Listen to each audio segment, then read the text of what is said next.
dan sama-sama kita muliakan para alim, para ulama, utamanya yang mulia Kiai Haji Ahmad Muwafiq, sarjana agama, yang insya Allah sebentar lagi akan memberikan irsyadat, wejangan-wejangan. Semoga beliau senantiasa sehat. Yang sama-sama kita hormati Profesor Dr. Ahmad Mahfud MD. Beliau malam ini diwakili oleh sesepuh kita, sesepuh Madura di Yogyakarta, Profesor Dr. Asma'i Ishak. Semoga beliau panjang umur, sehat walafiat. Yang terhormat para pejabat pemerintah yang hadir dan tadi sudah disebutkan, Bapak Wakapolda, dan Lanal, dan Rem, dan juga Bapak Bupati beserta Forkopimda, Kapolres, dan Dim, dan yang saya hormati Ketua Panitia Penyelenggara, Ketua Keluarga Madura Yogyakarta, dan juga segenap teman-teman yang telah menyukseskan acara pada malam hari ini. Semoga semuanya sehat, panjang umur, teka hajat, ben malarmu kebenyak rezekina, pona utanga, kormajar. Amin. Maaf, pakai bahasa Madura.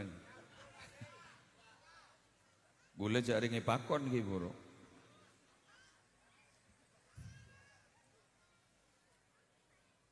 Yang sama-sama saya cinta sayangi, keluarga Madura yang ada di Yogyakarta. Alhamdulillah gula mangken hadir egak dinto Yogya rasa Madura.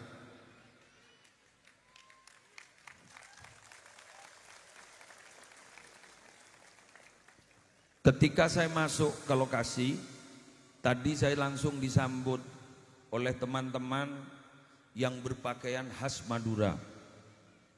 Sebagai laporan Pak Wakapolda, bahwa orang Madura itu jangan pernah diragukan kaosnya. Kaos sering Madura merah putih, mangkana gelap meloloh, pas gelap lah ngocak merdeka. Itu Madura. Kita bersaudara bukan hanya di dunia, tapi semoga kita bertemu di sorga. Amin ya rabbal alamin. Pertama, Kak Dintoh saya pada Pak dan Kulis. Yang nomor 2, saya ingin menyampaikan ada beberapa hal yang tidak bisa kita lupakan dalam hidup. Apa saja? Pertama adalah di mana tempat kita dilahirkan. Yang kedua, masakan ibu kita. Yang ketiga, bahasa yang kita pakai sejak kecil. Yang terakhir, cinta pertama.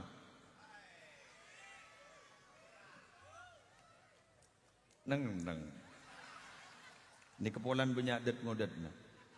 Yang pertama adalah tempat di mana kita lahir. Itu tidak bisa kita lupakan. Ini bukan hanya orang Madura. Nabi Yuna wa Sayyiduna Muhammad sallallahu alaihi wasallam. Beliau menghadap ke Mekah. Seraya beliau bersabda, wallahi innaki ahabbul ardi ilallah wa ilayya walaula anna qaumaki akhrajuni ma kharajtu. Demi Allah, engkau Mekah adalah tanah yang paling dicintai oleh Allah dan paling dicintai oleh aku. Andaikan kaummu tidak mengusirku, aku tidak akan pernah keluar dari Mekah. Ini Nabi Muhammad. Dalam sejarah, ketika beliau sudah sampai di Madinah, ternyata beliau sering mengingat kota Mekah. Sampai dalam Al-Quran oleh Allah digambarkan Nabi Muhammad sering menengadah ke atas. Qad nara taqalluba wajhika fis sama falan walliyannaka qiblatan tardaha fawalli wajhaka syatral masjidil haram. Saya sering melihatmu Muhammad, melihat ke atas. Kenapa kamu tidak kerasan ya? Kenapa kamu tidak betah ya di Madinah? Falanuwalliyannaka kiblatan tardaha. Oke, saat ini kiblatmu aku ubah. Kiblat yang kau ridhoi, kiblat yang kau senangi. Fawalli wajhaka syatral Masjidil Haram. Sekarang kamu menghadap ke Masjidil Haram. Betapa bahagianya Nabi Muhammad menghadap ke Masjidil Haram. Mengapa? Karena Masjidil Haram sangat dekat dengan tanah kelahiran, tempat kelahiran Nabi Muhammad. Di situ ada maulid Nabi yang oleh pemerintah Arab Saudi sekarang sudah dirubah menjadi maktabah perpustakaan. Nikah para Arabu, kuleban sambian magila abid pada Jogja.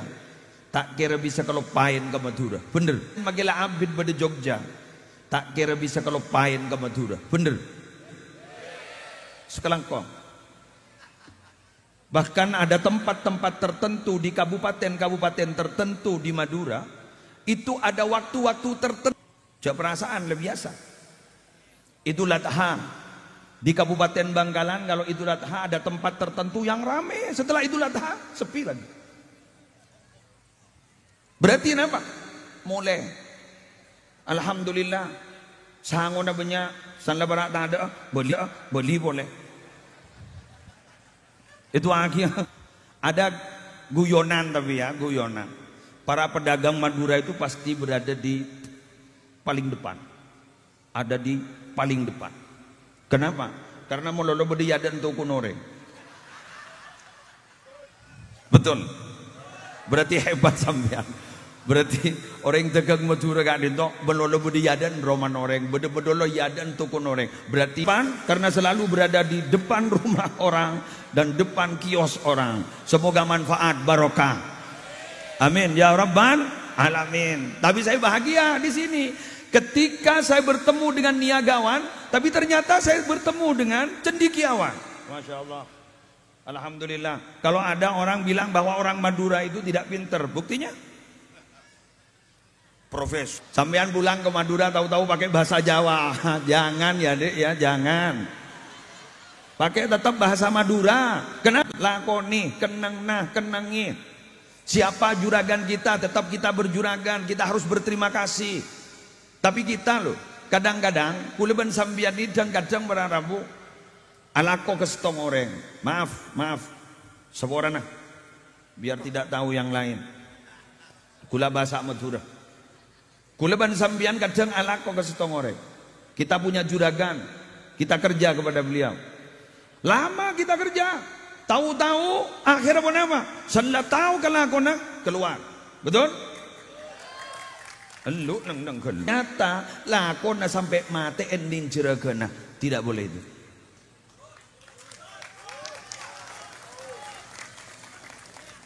Banyak tak banyak? Kelangkong.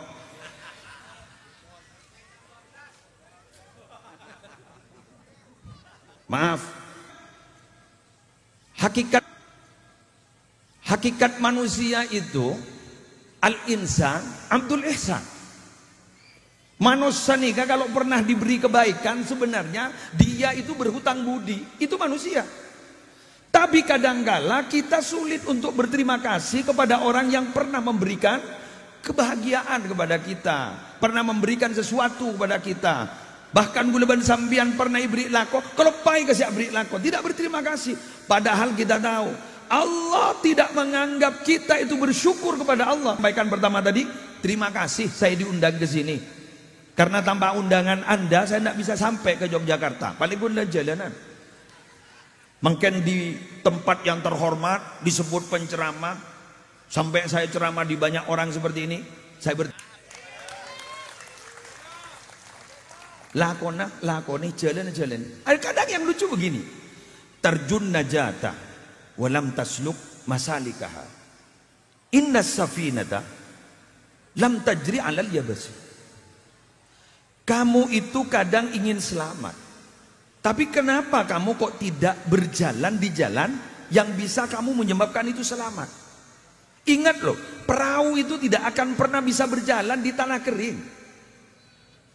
Kengain, makin di kebenyak perahu nih kata ajalan nih jalan nah. Masa perahu ajalan nih aspalan?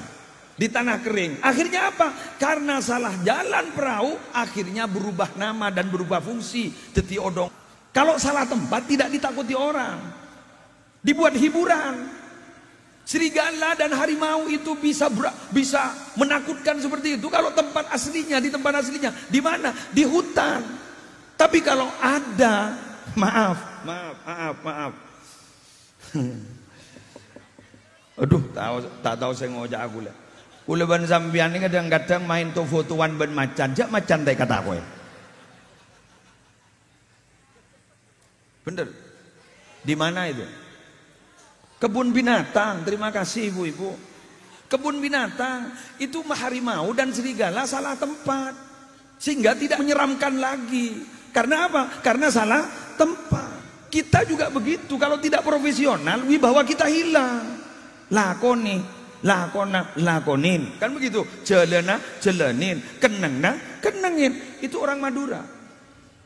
Mun ki anya mak Madura, lakonin.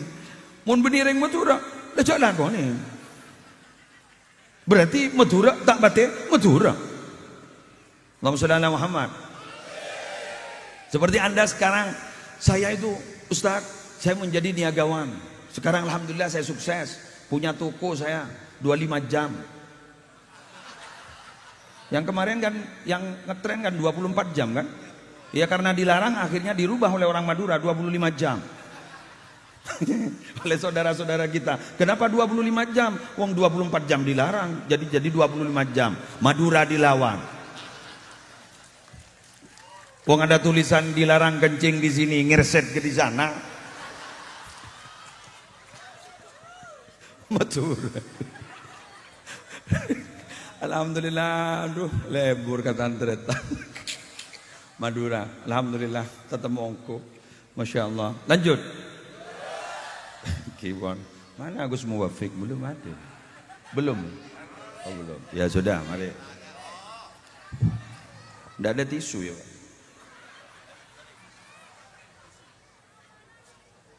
Alhamdulillah, moning Madura pada air.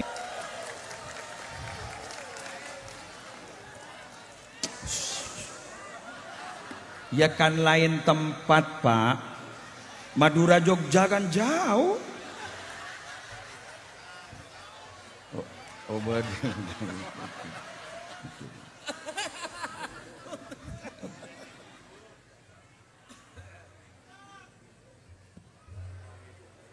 terima kasih. Alhamdulillah.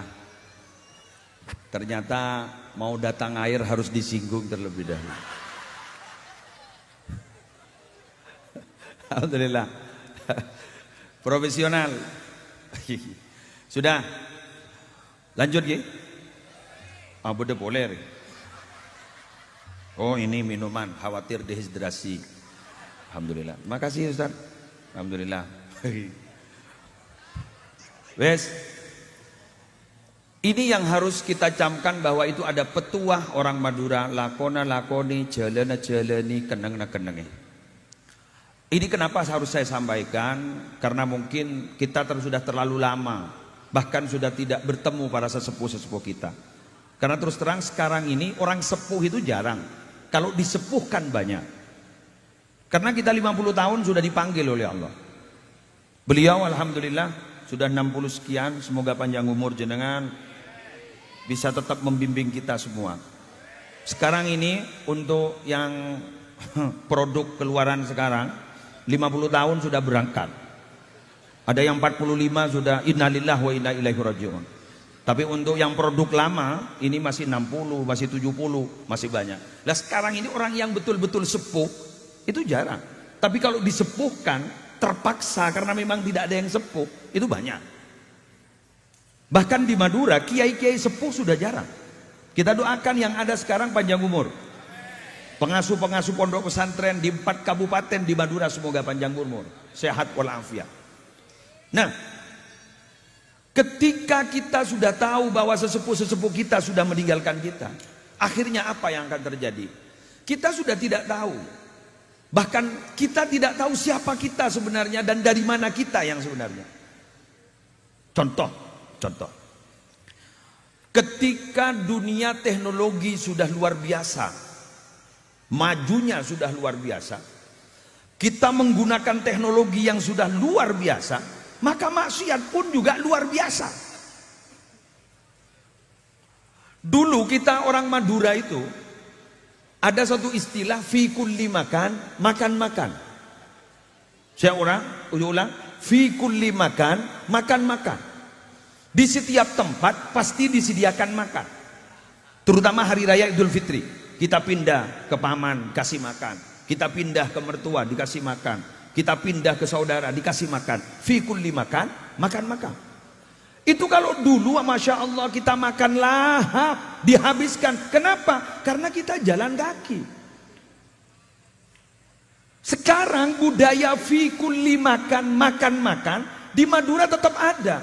Cuma kita tidak bisa menghabiskan. Kenapa? Karena kita pakai mobil, kita pakai motor. Tidak bisa kita menghabiskan itu. Artinya apa? Dari smartphone, telepon pintar itu ternyata menjadikan kita generasi-generasi rebahan. Yang asalnya bisa beraktivitas sekarang menjadi generasi-generasi rebahan. Apa rebahan? Dung-tedungan melekok. Betul? Sip. Alhamdulillah, mager. Mager. Kita kadang loh kumpul tapi tidak pernah kumpul, berkumpul tapi tidak pernah ngumpul, ngumpul tapi tidak pernah berkumpul, ngumpul tapi tidak pernah berkumpul. Kenapa? Kita khusyuk dengan gadget masing-masing. Betul? Bahkan yang lucu sekarang, ngerasani orang itu pakai lentik kita, pakai jari-jari kita. Datang ke rumah orang, tahu-tahu tuan rumahnya tidak mengeluarkan apa-apa, air saja tidak ada.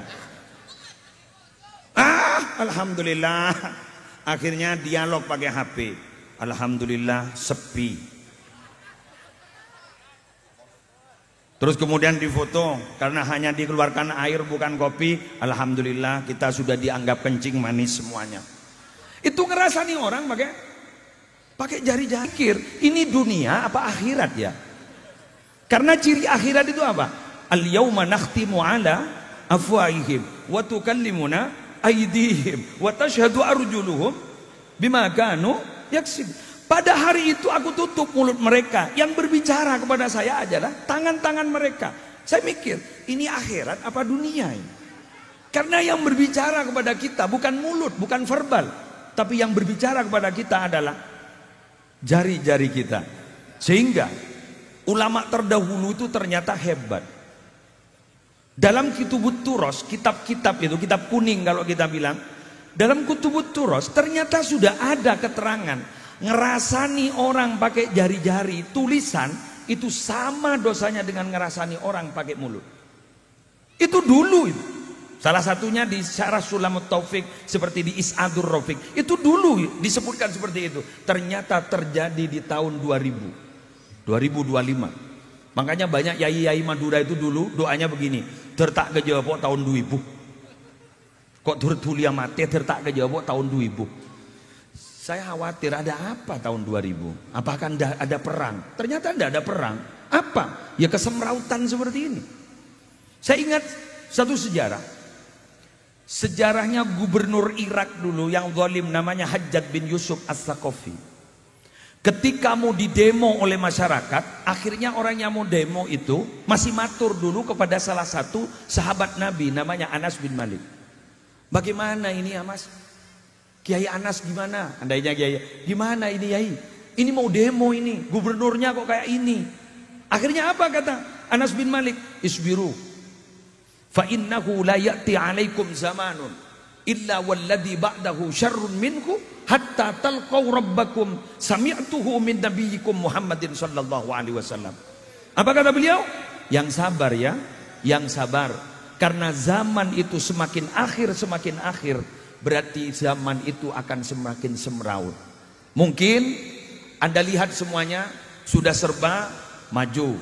Dulu panggung pakai videotron tidak ada. Tidak ada. Sekarang sudah pakai videotron. Sampean sudah tidak melihat saya, melihat gambar saya.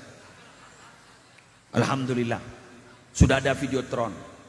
Sehingga sekarang gara-gara kemajuan, orang sudah tidak berpikir biaya hidup. Tapi yang dipikir adalah gaya hidup. Padahal semakin banyak gaya, semakin banyak biaya. Betul?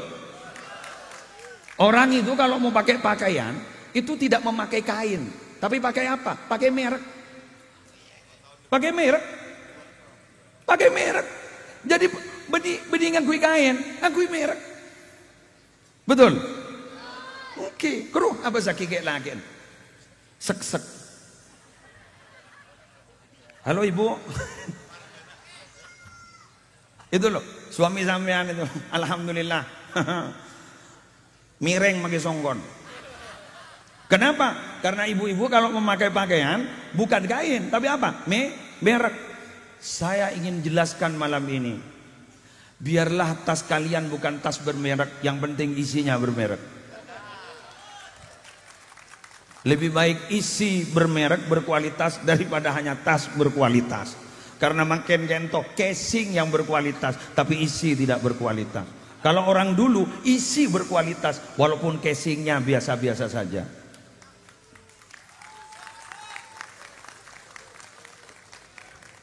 Sehingga orang dulu itu banyak yang tidak terkenal di bumi tapi banyak terkenal di langit. Sekarang banyak orang terkenal di bumi, di langit ternyata bukan siapa-siapa. Ternyata bukan siapa-siapa. Jadi kamim masyhurin fil ardi majhulin fis sama. Sangat banyak orang yang terkenal di bumi, ternyata di langit bukan siapa-siapa. Kalau saya boleh mengutip dari dawuhnya Gus Baha, ketika sekian lama penantian Khadijah bintah Khuwailid akan kenabian Nabi Muhammad sallallahu alaihi wasallam, beliau itu nunggu, kapan ya suami saya ini betul-betul nabi. Jadi mulai dari awal itu tanda-tanda kenabian itu ada. Tapi katanya, kapan ya? Suatu ketika, ceritanya Gus Baha, suatu ketika Sayyidatina Khadijah itu berada di tempat tinggi namanya Ma'la. Sekarang jadi kubur beliau. Sedangkan Nabi Muhammad berada di Misfalah, di dataran rendah. Tahu-tahu ketika Nabi Muhammad dilihat oleh Sayyidatina Khadijah jalan kaki, tahu-tahu ada awan mengikuti di atasnya. Wal ghamama qad adhallat, bahwa awan itu mengikuti, menaungi Rasulullah sallallahu alaihi wasallam. Ketika ada tanda seperti itu, Nabi Muhammad gento pasarang Khadijah betul pahit habui. Nabi tang lakir. Nabi tang lakir. Berarti nabi betul ini suami saya. Kenapa? Wal ghamama qad adhallat. Kata Gus Baha apa? Orang yang dekat kepada Allah itu salah satu tandanya adalah apa katanya? Alam bersahabat. Bisa saja malam hari ini yang sudah biasa hujan tapi ternyata tidak hujan, berarti ada salah satu peserta di sini yang hadir di sini adalah ada orang-orangnya Allah. Amin ya rabbal alamin. Bisa ketua panitia, bisa ketua KMG, bisa si angko nih kan dua nih. Alhamdulillah ngetek gula mulai kelak sangat besamgan. Gula gelo ikut pepe kok kemarin deh jangkul. Alhamdulillah. Ya Allah. Kan sana apa selok makan. Gula andi kenjak juga. Alhamdulillah. Dari beriin rezeki anu. Alhamdulillah. Ya masa leon ceng jauh kita ada apa sekali kan begitu. Ya Allah. Gus muwafiq kita Rabu Gus muwafiq. Lanjut. Ya sudah. Mau dilanjut kibitan gula. Kula mangken sudah lepas dari apa yang saya sampaikan bahwa itu ada dawuh petuah dari sesepuh kita. Sekarang kula mangken nika kula matur ka panjenengan. Panjenengan jauh dari satu. Jalap mehelap.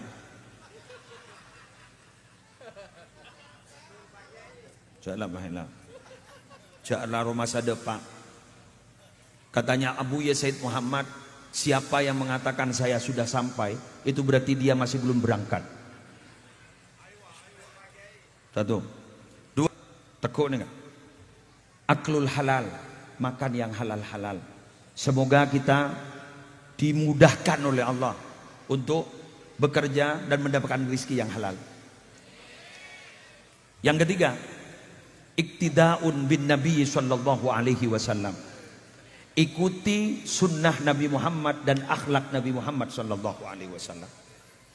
Jadi kalau kita ingin selamat, 3 ini lakukan. Yang pertama, adail faraid. Ayo laksanakan perintah-perintah Allah. Bapak Ibu, kita itu nanti yang ditanyakan adalah kamu sudah sholat apa enggak? Kamu puasa apa enggak? Kita tidak mungkin ditanyakan kamu khusyuk apa enggak? Tidak mungkin. Kalau khusyuk berarti grade-nya tambah tinggi kita. Berarti derajatnya tambah tinggi. Muntah khusyuk, tidak ada masalah.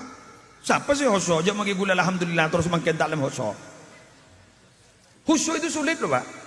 Saya pernah menyebutkan, saya pernah menjelaskan hal ini di satu pengajian. Saya membuka kitab namanya Tambihul Ghafilin, Abu Lais As-Samarqandi, menjelaskan begini: man taraka fudulan nadri, barang siapa yang meninggalkan melihat sesuatu yang berlebih-lebihan, wufiqa lil khusyuk, maka dia akan diberi kekuatan untuk khusyuk. Kita di tahun 2025 tidak bisa mata kita untuk kita jaga, pasti akan bertemu dengan maksiat. Muncat rek matura benikun maksiat sebada maki buksiat bada.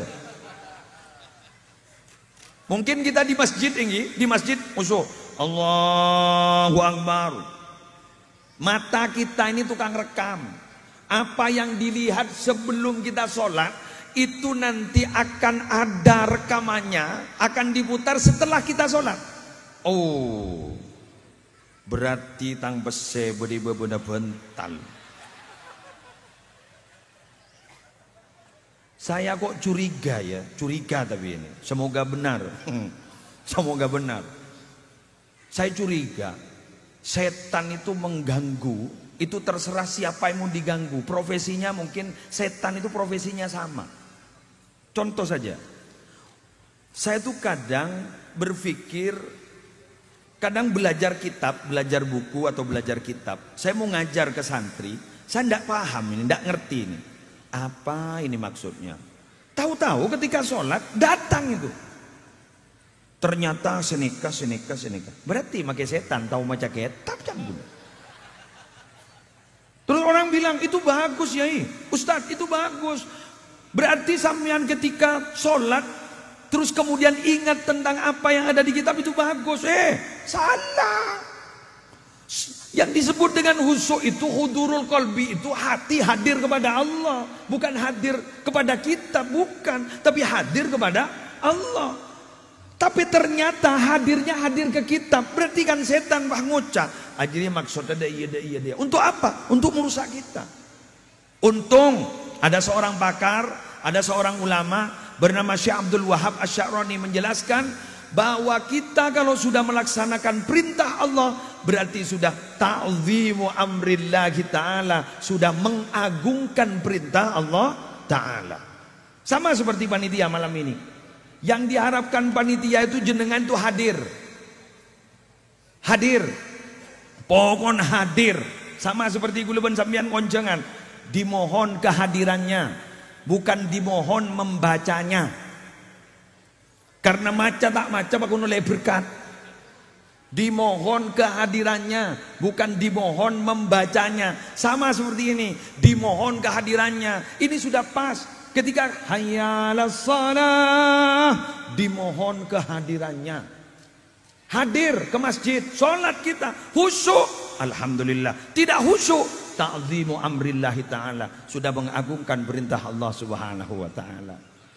Jangan pernah sampean buat alasan tidak khusyuk kemudian tidak sholat. Mata apa jam? Tak tahu khusyuk.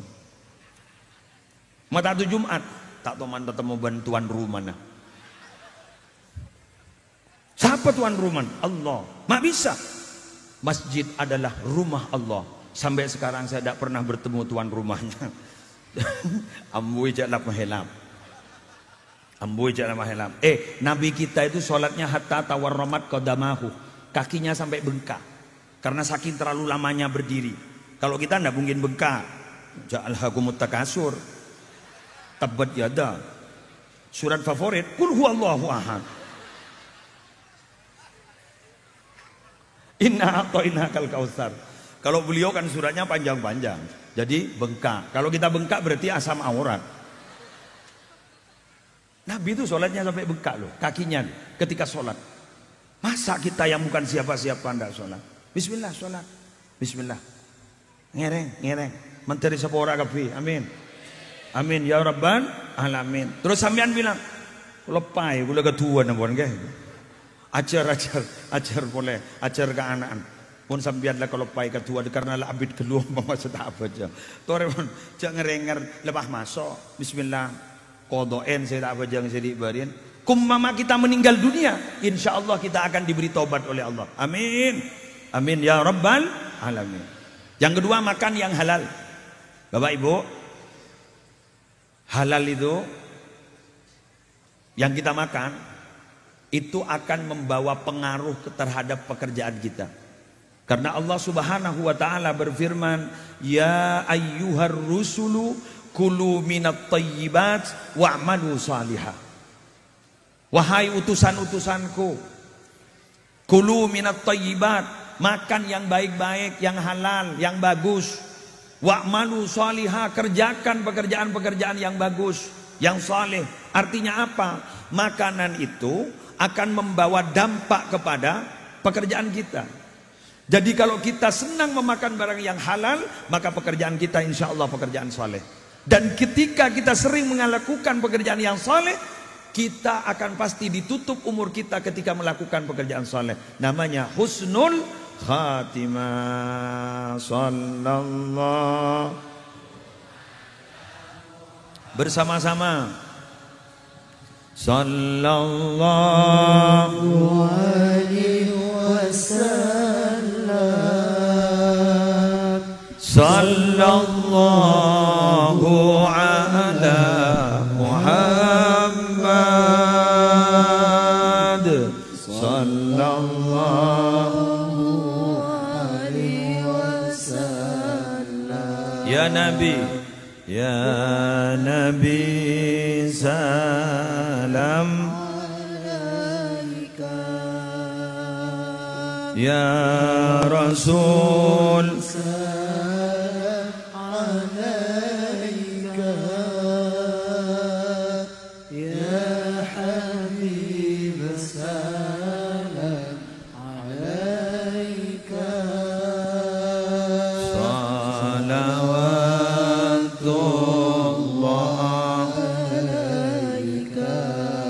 kali lagi, sallallahu ala Muhammad. Allah sallallahu alaihi wasallam. Sallallahu ala Muhammad. Sallallahu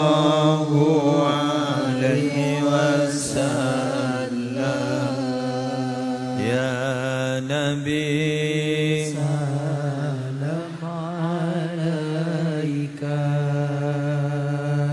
Ya Rasul, salam alaika.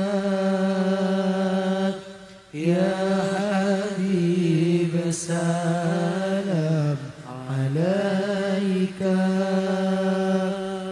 Salawatu anta syamsun.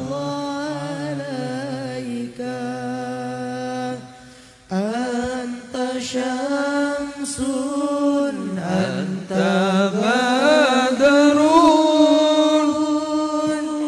anta nurun fawqa. Yang hafal bersama-sama. Anta syamsun. Anta syamsun anta badrun anta nurun fawqa nuri. Anta iksirul ghani. Anta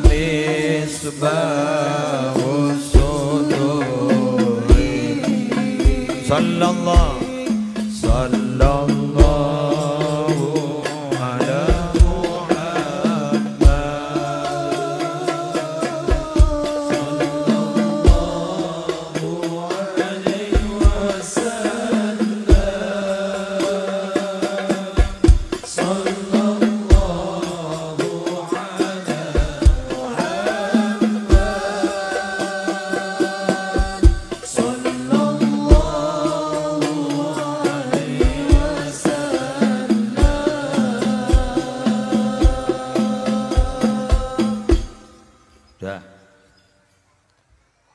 Untuk mendapatkan yang halal, bagaimana kita berusaha? Maaf, bagaimana kita berusaha? Jangan pernah membanding-bandingkan rizki kita dengan rizki orang lain.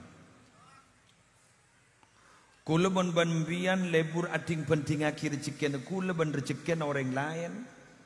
Nika insyaallah bakal ketemu bantunya seta halal. Mengapa? Tuntutan sudah lebih tinggi daripada tuntunan. Sementara tuntunan saat ini sudah dianggap tontonan. Kula banembian ngadin to kadang mulut tengki tuntutan, make pesen sere pacar rapat. Betul? Sampai saat ini untuk kita merasakan bahwa kita takut kepada Allah, ini sudah semakin menipis. Kita itu lebih takut pada CCTV daripada Allah. Betul? Coba kalau ada toko ini dipasang CCTV, aman. Tapi kalau sampean punya toko, tulis sih, takutlah kepada Allah dengan sebenar-benarnya takut. Insya Allah kecolongan.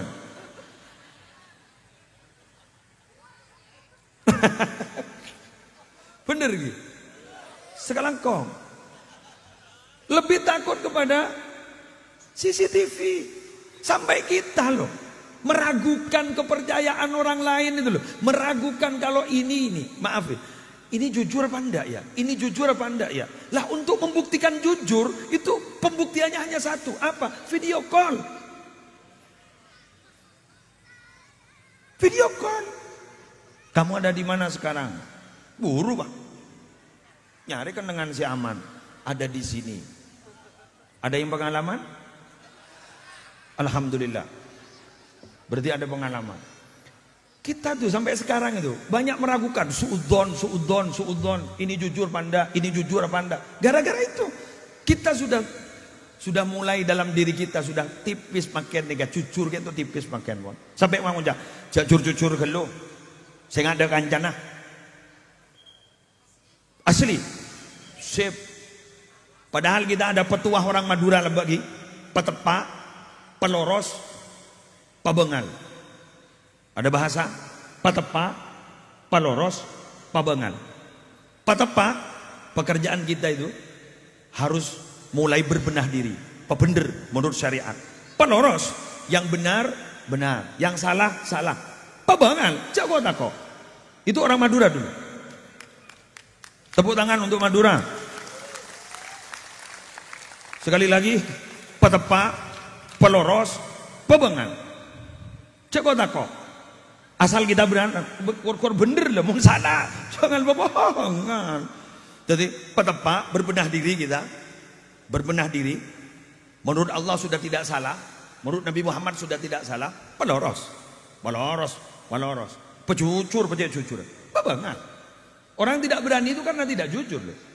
Tapi kalau jujur, dia tidak akan pernah takut pada siapapun. Dia pasti berani. Maka bila bersambian, ayo budayakan lagi pejujur. Paling akhir, ini Gus Muafiq sudah tahu. Iktida'un bin Nabi SAW. Saya ingin membahas tentang sholawatan yang sudah semakin marak sekarang. Makin gak itu pada sholawat. Nika genre Kiholil As'ad. Sholawat Naria 4 sonar. Sholawat Naria. Allahumma salli salatan wa sallim salaman tamman ala sayyidina Muhammadin. Ayo bersama. Dan halu bihil uqadu تنفرج به الكرب وتطال به الحوائج وتنال به الرغائب وحسن الخواتيم ويستسقى الغمام بوجه الكريم وعلى آله وصحبه في كل لمحة ونفس بعدد كل مولود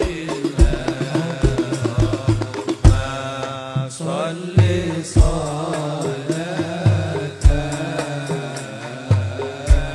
كاملة وسلم سلاما على سيدنا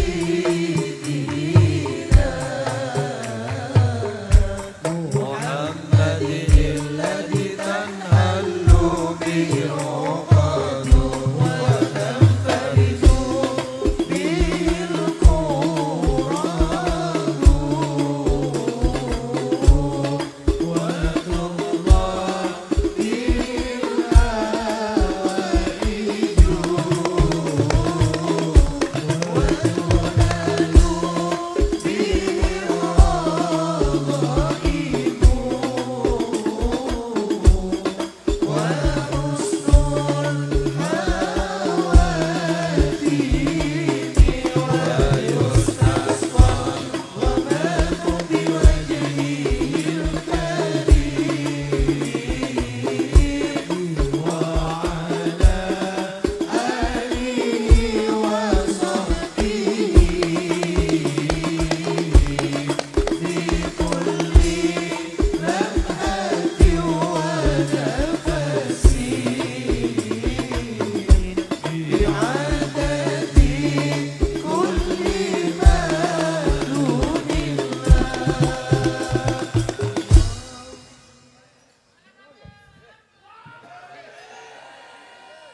Mohon izin melanjutkan sebentar. Ada.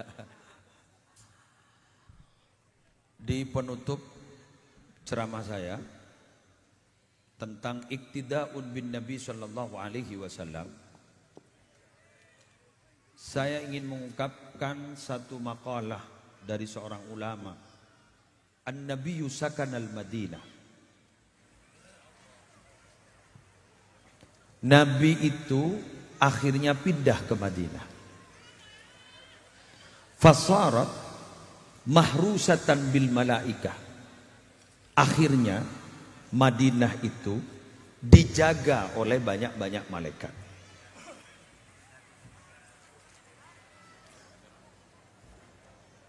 Madinah asalnya ini adalah tempat di mana banyak penyakit, terutama wabah panas. Madinah itu. Sampai Nabi Muhammad pernah berdoa wangkul hummaha ilal Juhfah. Pindahkan penyakit panas itu ke Juhfah. Para sahabat ketika baru pindah ke Madinah merasakan bagaimana wabah panas itu. Sampai beliau banyak tidak betah, tidak kerasan di Madinah. Ingin kembali ke Mekah. Tapi karena ini adalah tugas dan ini adalah sebuah perjuangan, memang harus dilawan ini. Perasaan ingin kembali ke Mekah. Tapi ketika Nabi Muhammad pindah ke Madinah, sarat mahrusatan bil malaika. Akhirnya Madinah dijaga oleh Allah dengan banyak-banyak malaikat. Apa yang terjadi? Penyakit pindah ke Juhfah. Yang asal Madinah itu bukan tempat apa-apa, akhirnya menjadi tempat yang dimuliakan oleh Allah. Sampai beribadah di Madinah dilipat gandakan menjadi 1000. Apa kata ulama? Wa kaifa idza sakana qalbak? Bagaimana bila mana Nabi Muhammad itu ada dalam hatimu? Ketika Madinah yang tempat biasa-biasa ada Nabi Muhammad menjadi tempat mulia dan penyakit hilang, lari ke Juhfah. Bagaimana bila mana cinta kita kepada Nabi Muhammad bersemayam dalam hati kita. Akhirnya kata ulama, jasadun tamakkana hubbu Ahmad fi qalbihi tallahi annal arda la tublihi. Tubuh yang bila mana hatinya ada cinta kepada Nabi Muhammad, demi Allah tanah tidak akan berani menghancurkan tubuh itu bila mana dia sudah meninggal dunia. Semoga kita masuk dalam golongan itu. Dengan kita mengikuti apa yang disunnahkan dan kita sering baca sholawat, dengan bacaan-bacaan sholawat tadi semakin ada rasa cinta kita di hati kita kepada Nabi Muhammad, dan semoga kita kelak dikumpulkan dengan Nabi Muhammad di surga. Wallahul muwaffiq ila aqwamit thoriq. Wassalamualaikum warahmatullahi wabarakatuh. Assalamualaikum warahmatullahi wabarakatuh. Bismillahirrahmanirrahim. Bismillah, alhamdulillah, wassalatu wassalamu ala rasulillah Sayyidina Muhammad ibn Abdillah wa ala alihi wa ashabihi wa azwajihi wa dhurriyyatihi wa ahli baitihi wa man tabi'ahum bi ihsan ila yaumil qiyamah. Para alim, para ulama, para kiai, bil khusus Kiai Muslih Adnan yang saya hormati, seluruh jajaran ketua masyarakat Madura yang ada di Yogyakarta,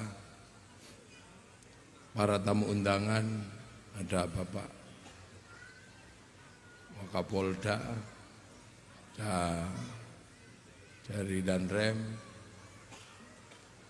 dan masih banyak lagi tamu undangan yang hadir malam hari ini, para sesepuh, para hadirin wal hadirat yang berbahagia.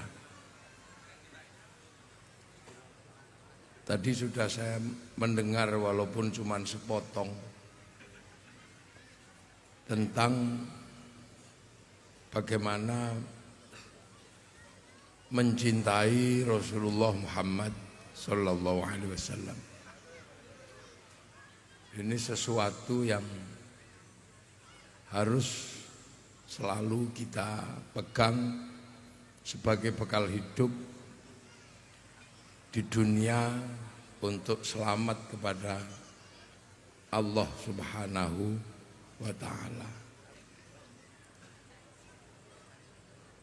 Sesuatu yang paling sederhana yang diajarkan oleh Rasulullah, yang paling sederhana adalah bahwa manusia hidup itu tidak bisa sendiri. Itu sesuatu yang diajarkan oleh Rasulullah. Semenjak Rasulullah kecil, Rasulullah selalu mengajarkan kebersamaan, bahkan semenjak sebelum diangkat menjadi nabi. Rasulullah selalu mengajarkan kebersamaan. Rasulullah selalu mengajarkan bagaimana hidup rukun, hidup bersatu, membersamai kehidupan dalam hati yang luas dan terbuka. Mulai dari peristiwa pengangkatan Hajar Aswad misalnya, Rasulullah selalu mengajarkan bagaimana kita bersatu. Bahkan ketika tadi disebut tentang masyarakat Madinah yang kebetulan dulu sering didiskusikan sebagai masyarakat Madani, dan kebetulan juga di Jogja ada tokoh Madura namanya Pak Malik Madani. Itu sebenarnya mengajarkan tentang persatuan, tentang kesatuan.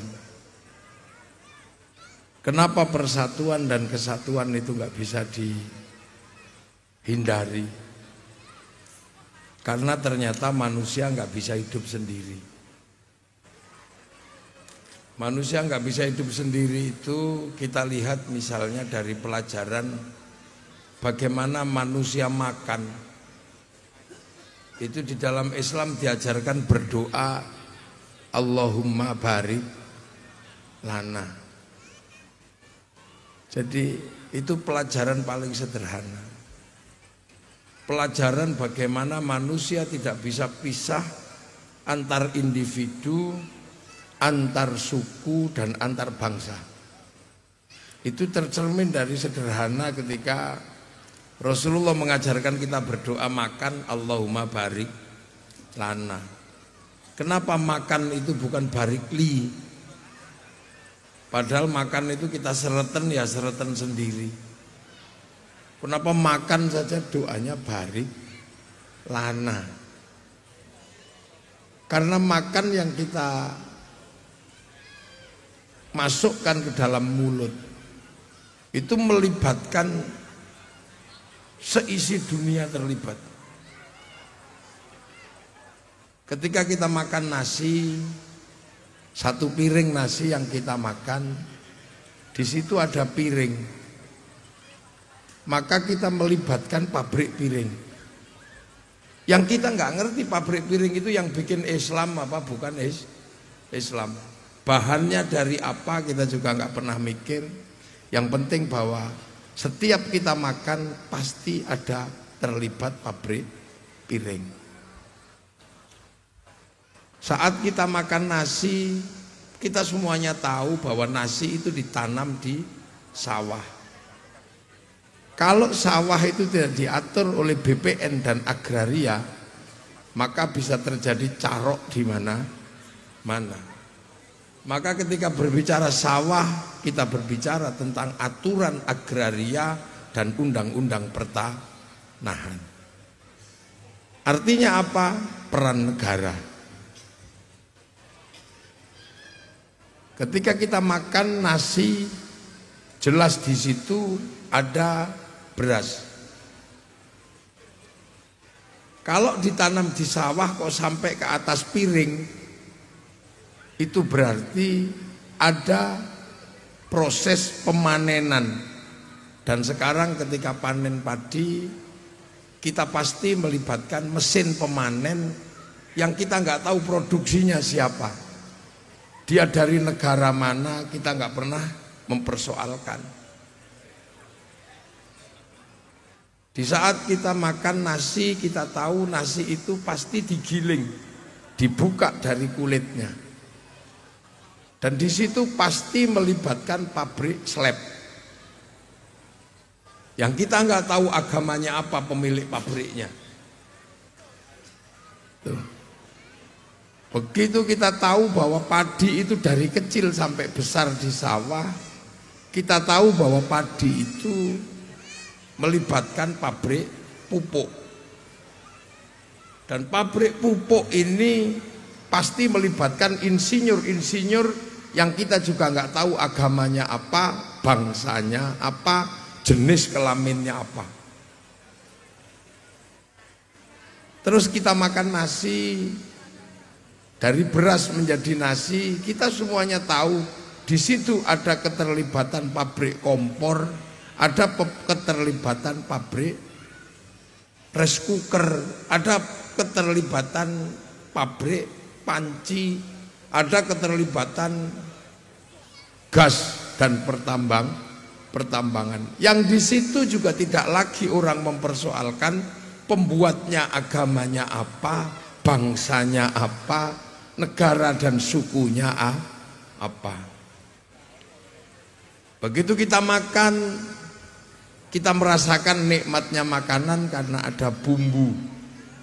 Bumbu itu ditanam di mana-mana. Kita nggak tahu siapa yang nanam bawang. Berbeda lagi dengan yang nanam merica.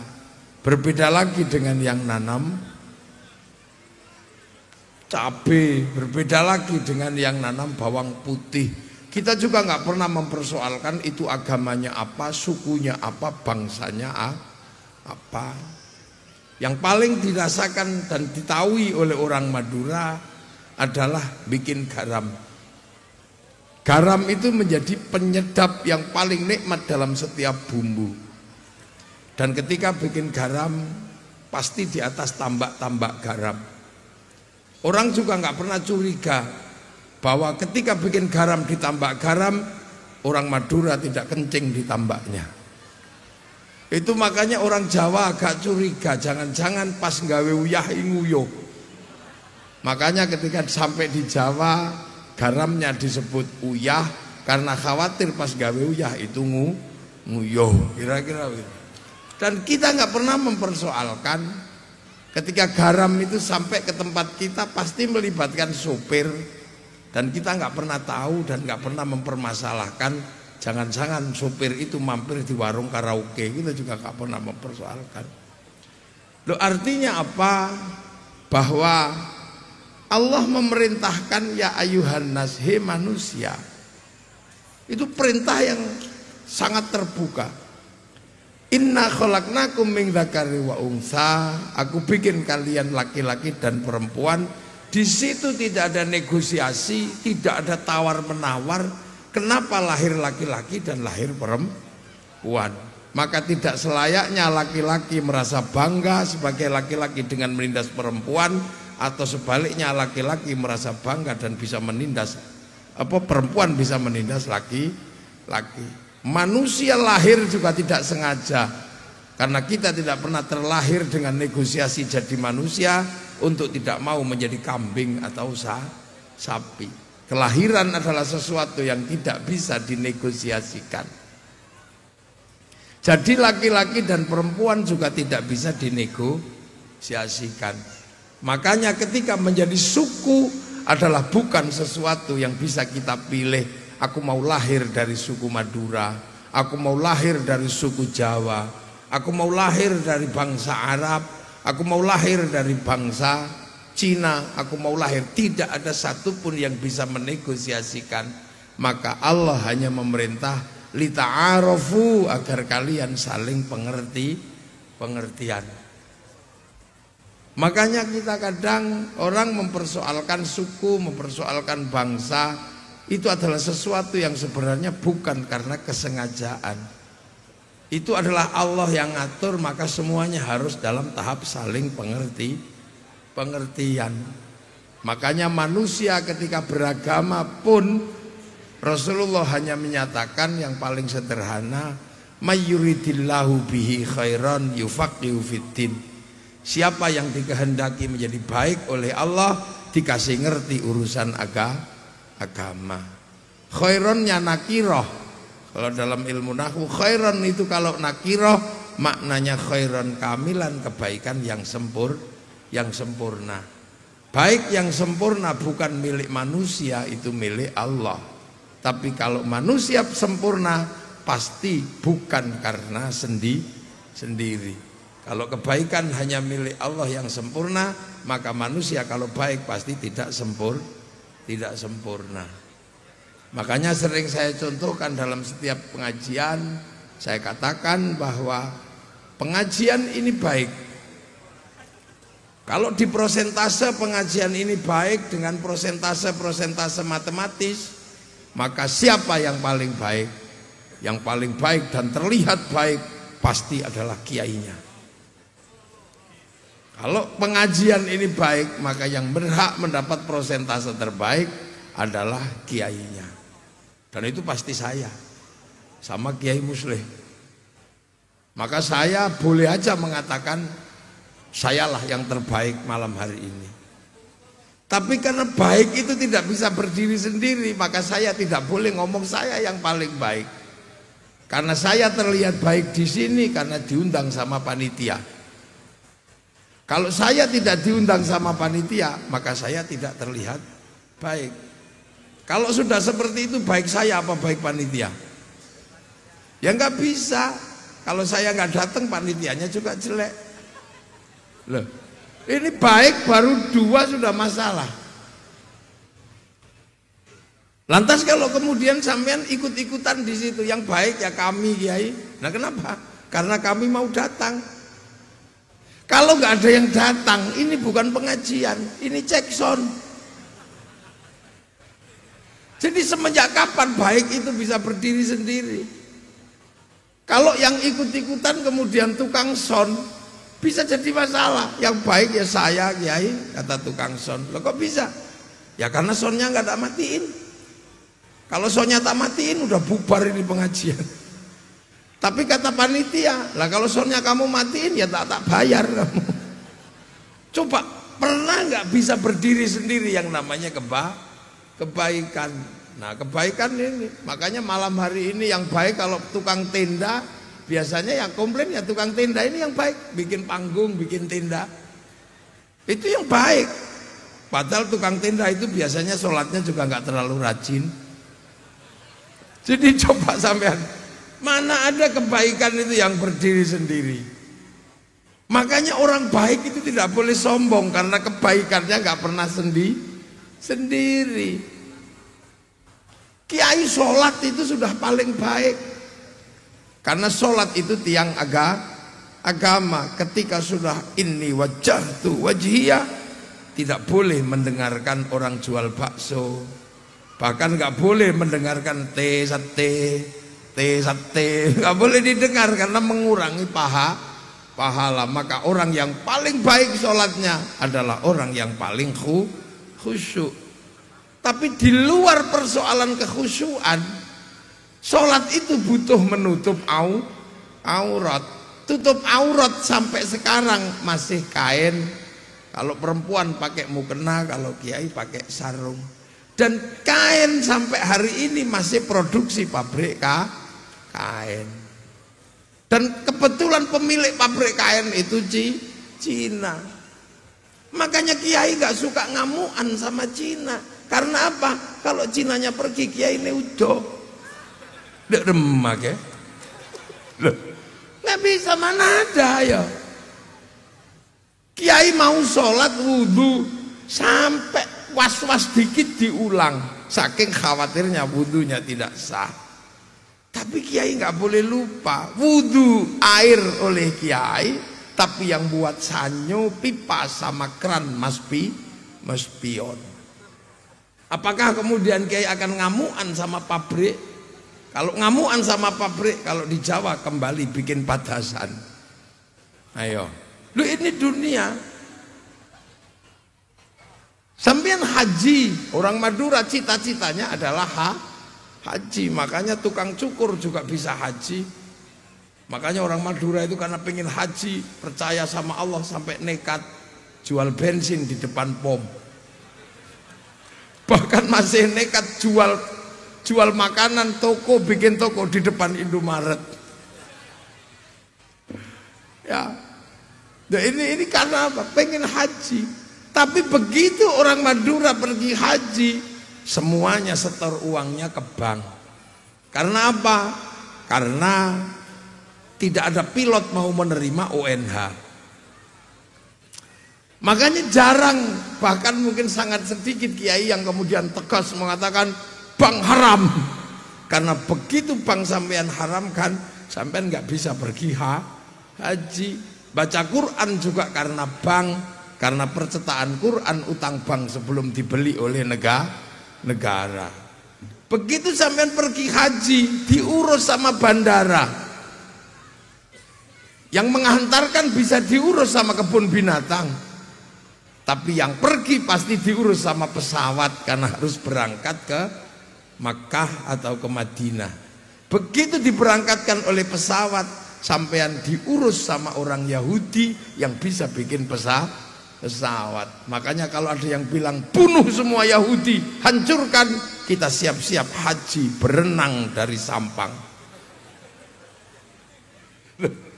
Inilah yang namanya hidup yang tidak bisa memilih. Allah hanya menyuruh, sudahlah kamu saling pengertian. Makanya kalau belakangan dikit-dikit, termasuk di Madura ada yang suka marah-marah, di Jawa ada yang suka marah-marah, itu biasanya ustadz-ustadz kiai freelance itu biasanya. Yang nggak ada umatnya cuma subscribe itu. Nah ini hidup. Makanya ketika Rasulullah hidup tidak bisa menghindari perbedaan suku, perbedaan bangsa dan perbedaan agama. itu terjadi di Madinah. Ada Banu Qunaiqah, ada Banu Nadir, ada Banu Quraidah. Sukunya banyak, bangsanya banyak, tidak bisa memilih. Rasulullah hanya menyatakan apa? Kullukum ra'in wa kullukum mas'ulun an ra'iyatih. Hiduplah kalian sebagai para pemimpin, karena kalian semua adalah para pemimpin, dan hiduplah saling bertanggung jawab antara yang mimpin dan yang dipimpin.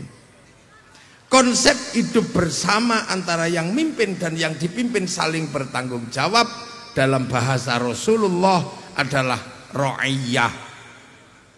Ra'iyah adalah hidup berbeda suku, beda bangsa, beda agama, tapi saling bertanggung jawab, saling mengerti, saling memahami. Konsep ra'iyah itu diberlakukan di Indonesia menjadi rakyat. Dan satu-satunya bangsa muslim terbesar dunia yang bisa menggunakan konsep ra'iyah untuk warga bangsanya hanya Muslim Indonesia. Artinya kalau berbicara tentang sunnah, kita negara paling sunnah.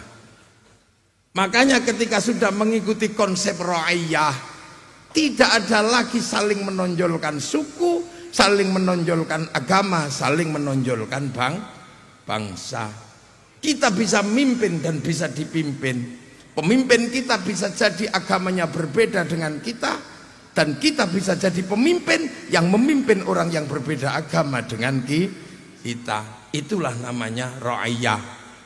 Makanya dengan konsep ra'iyah yang dibawa oleh para wali, para ulama dulu membawa Islam ke Nusantara, termasuk ke Madura, maka kemudian hilanglah yang namanya akulah suku terbaik, akulah bangsa terbaik, akulah nenek moyang terbaik, hilang. Karena mengikuti konsep ra'iyahnya Rasulullah. Yang kawulo akhirnya bisa pidato berdiri dengan kulo. Yang tadinya hamba sahaya bisa berdiri berpidato saya. Yang tadinya abdi bisa pidato dengan abdimah. Yang tadinya khusus para dewa yang disebut pukulun menjadi panggilan orang biasa yang namanya ulun di Banjarmasin. Maka konsep ra'iyah tidak bisa lagi menerima orang yang mengagung-agungkan suku, mengagung-agungkan keturunan, mengagung-agungkan masa lalu. Karena ra'iyah inilah yang menyelamatkan kita dari perbedaan suku dan bangsa. Itu terjadi kenapa? Karena para ulama ketika datang ke Nusantara memang menghadapi situasi yang lebih rumit daripada situasi di Arab. Situasi di Arab sampai sekarang monoton, tidak terlalu berlebihan. Biasa dari dulu, yaitu ketika ulama bahas hewan, dari dulu ya paling yang dibahas itu adalah unta, kambing sama sapi. Tapi begitu ulama sampai di Nusantara, yang dibahas binatangnya lebih banyak. Mulai dari terenggiling, garangan, sampai undur-undur ada di Indonesia. Dan itu dimakan semua sama oleh orang Indonesia. Entung sampai apapun dimakan, kepompong dimakan. Ketika di sana membicarakan tumbuh-tumbuhan dan buah, tidak jauh dari masalah kurma, masalah delima, masalah jeruk. Begitu sampai di sini, mereka ulama-ulama harus membahas duren, harus membahas kesemek, harus membahas cipluan dan teman-temannya.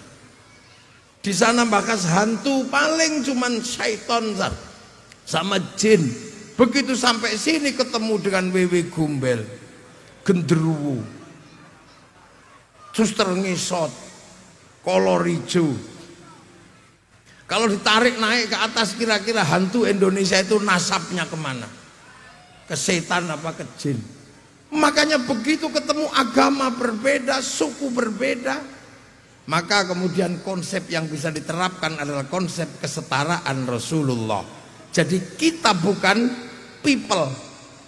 Jadi yang harus diingat, Indonesia bukan people. Kalau people itu vox populi vox dei, suara mayoritas, suara Tuhan. Begitu dia mayoritas, dia menjadi diktator. Artinya apa?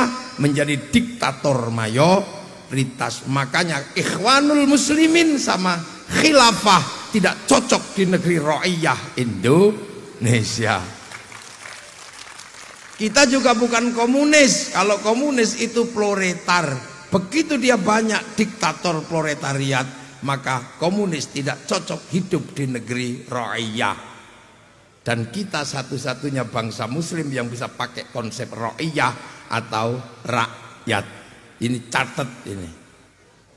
Makanya Ra'iyah itu kalau ngumpul bersama namanya musyarakah.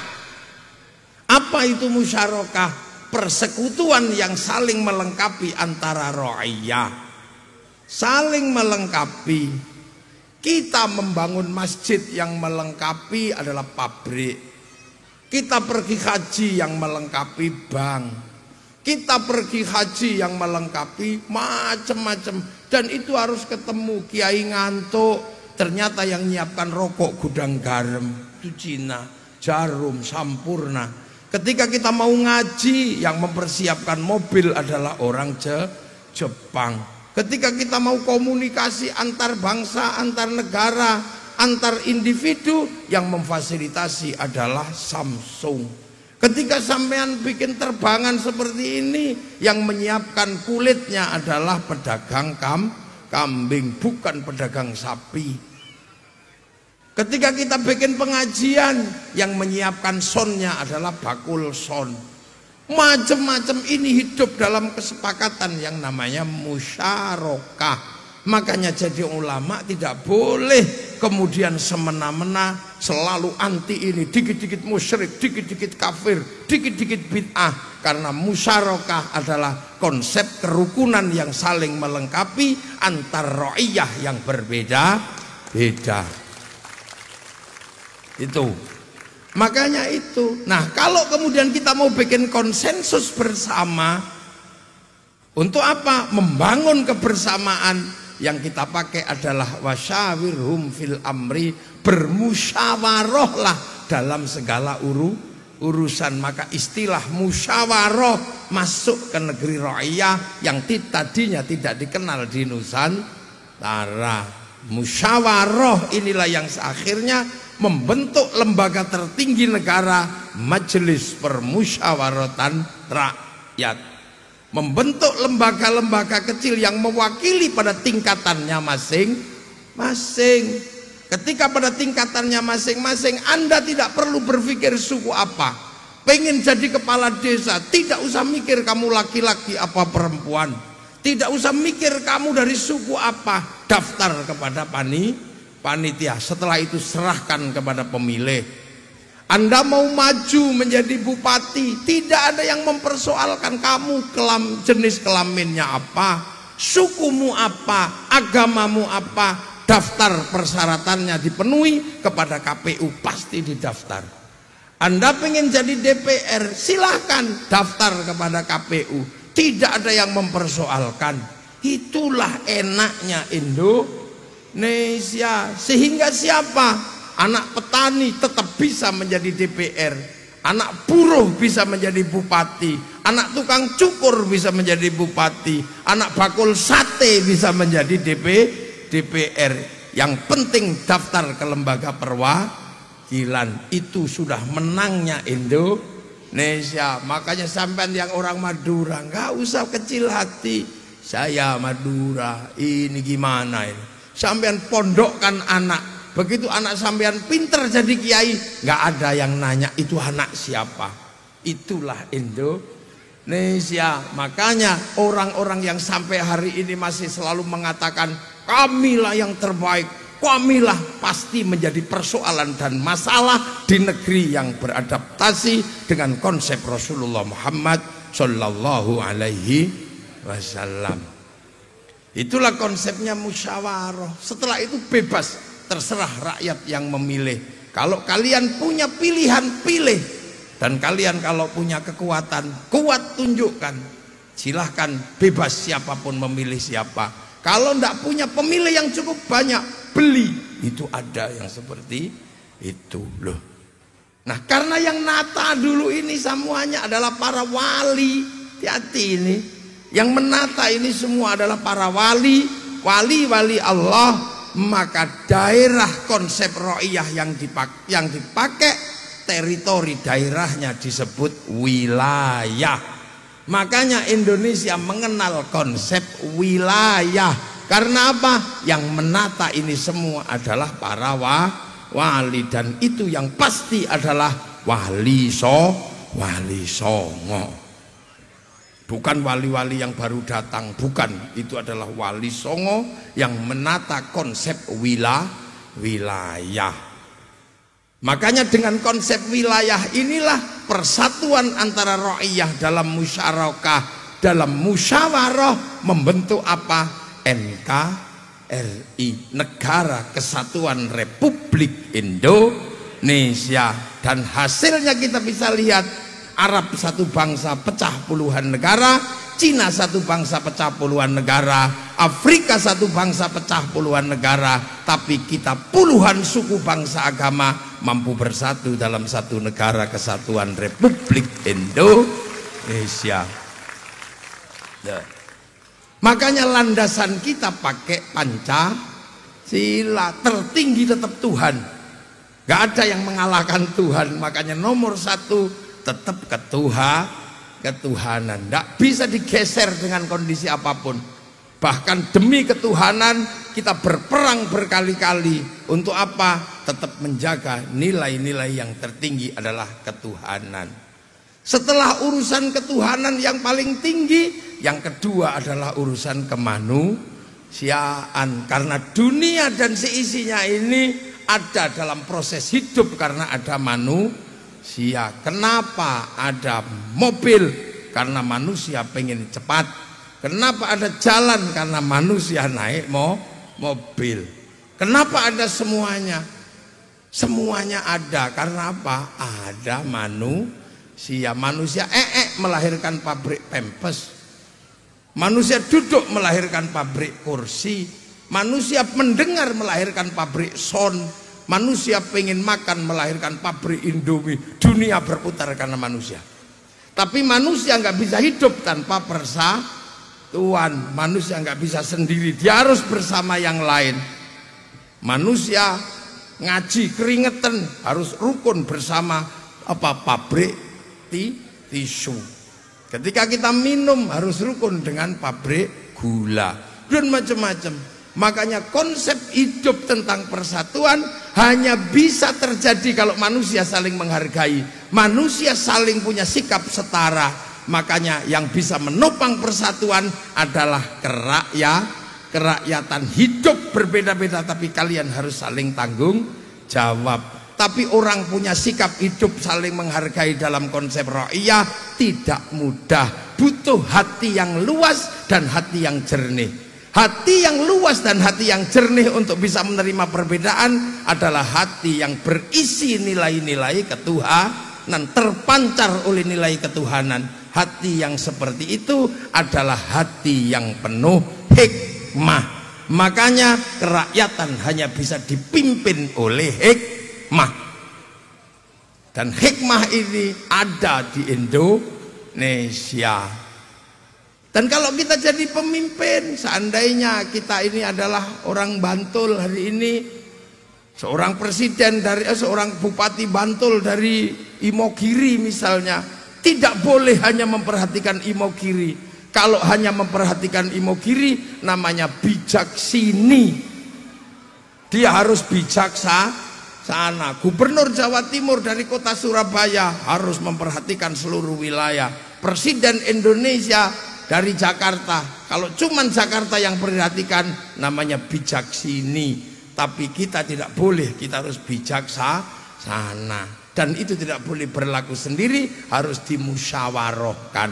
Dan kalau kita sudah musyawarah, pakailah perwakilan, akan tercipta keadilan sosial bagi seluruh ra'iyah Indonesia. Maka jangan heran dengan konsep itu, maka Islam berkembang luar biasa di Indonesia. Orang sholat paling banyak di Indonesia, masjid paling banyak Indonesia, orang hafal Quran paling banyak Indonesia, orang haji paling banyak di Indonesia. Karena apa? Keselarasan konsep ra'iyah, musyarakah, musyawarah, wilayah, dan akhirnya jadi NKRI. Jadi kalau ada yang nanya negeri mana yang paling sunnah, itu ada di Indonesia. Assalamualaikum warahmatullahi wabarakatuh.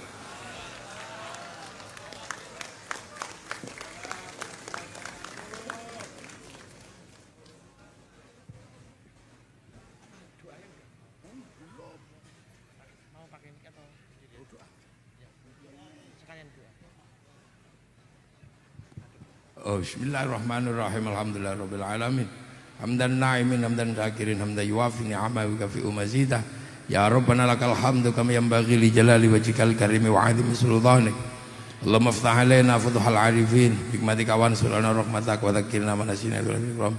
Billaka ya Allah ijal auladana dzurriyyatina dzurriyyatan sholihan sholihatan ahlil ilmi ahlil khair ahli badan husnul qiyamah birurin wasul jama maqasidana maqasidud dunya wal akhirah warzuqna rizqan halalan thayyiban wa ajran ya Allah wa ila jamil muassis Indonesia wa naqusan la jamil masyayikh Madura ya Allah alladzina sabaquna bil iman Allah maghfir lahum warhamhum wa'afihim wa'fanhum Allahumma la tahrimna ajrahum wa la taftinna ba'dahum waghfir lana wa lahum Allahumma ij'al qabrahum miradil jinan Allahumma azil rahmatan wa jamil qubur minna la ilaha illallah Muhammadur Rasulullah bihaqqin min narjila rabbika radiyatan mardiyah fadkhuli fi ibadihi li jannati rabbana atina fid dunya hasanah wa fil akhirati hasanah wa qina adzabannar sallallahu alaihi sayyidina Muhammadin walhamdulillahi rabbil alamin.